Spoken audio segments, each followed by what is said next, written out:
Today I am going to give you 5 tips, 5 strategies that are used in board games that you can mirror in your tabletop role-playing game to make it more successful. Let's get to it. See you after the intro. Welcome to Dungeon Brew. Welcome back to Dungeon Brew. Today we are talking about how to run your tabletop role-playing game or your D&D game like a board game. Not literally. We are talking about how you use tried and proven mechanics and methods which board games offer and implement them or incorporate them into your tabletop role-playing game to make it tighter, faster, and more fun. And I have 5 different mechanics that you might want to utilize or incorporate in your game to do just that. So let's break it down, starting with number 1, structured loops. These are also called feedback cycles, where you have an action, you see the result, and then you act again. This, of course, is very popular in games. A great example where this is utilized is in the game Dead of Winter, where every player takes a turn, they have a choice, they have a consequence, and then there's a group check-in before their next action.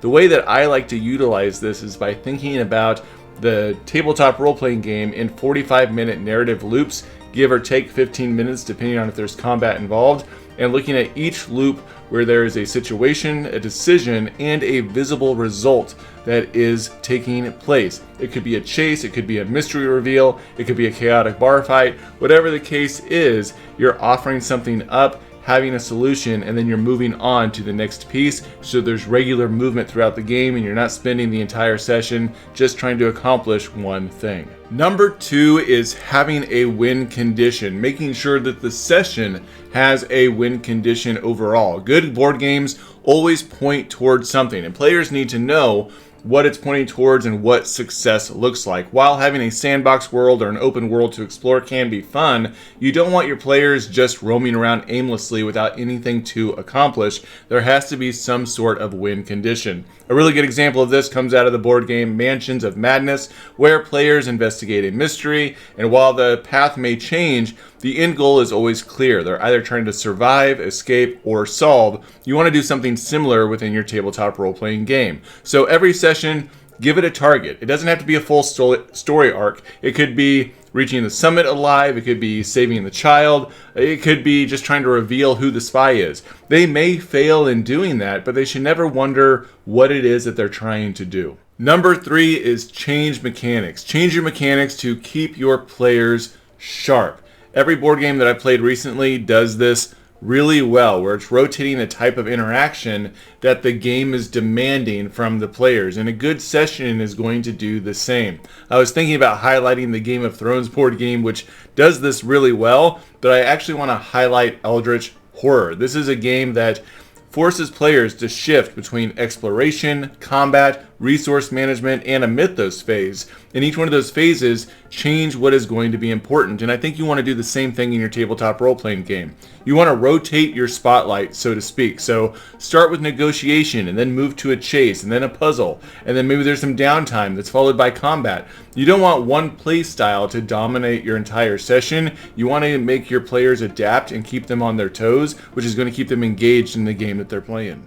Number 4 is creating meaningful trade-offs. Board games do this very well. They make you weigh the choices throughout the course of the game, and you recognize that not everything fits and something is going to have to give. Think about when you play Monopoly and you have to pay mortgage but you don't have the money. Are you going to sell houses or hotels, or are you going to have to mortgage one of your properties in order to pay that rent? Or when you play Risk and you get your pieces at the beginning of your turn, are you going to reinforce your defenses in one particular country, or are you going to put them in another country and try to attack to expand the land? There's always some sort of give and take. The game Scythe actually does this really well, where you have these trade-offs with every action that you utilize. You may gain one resource, but you're going to lose access to another.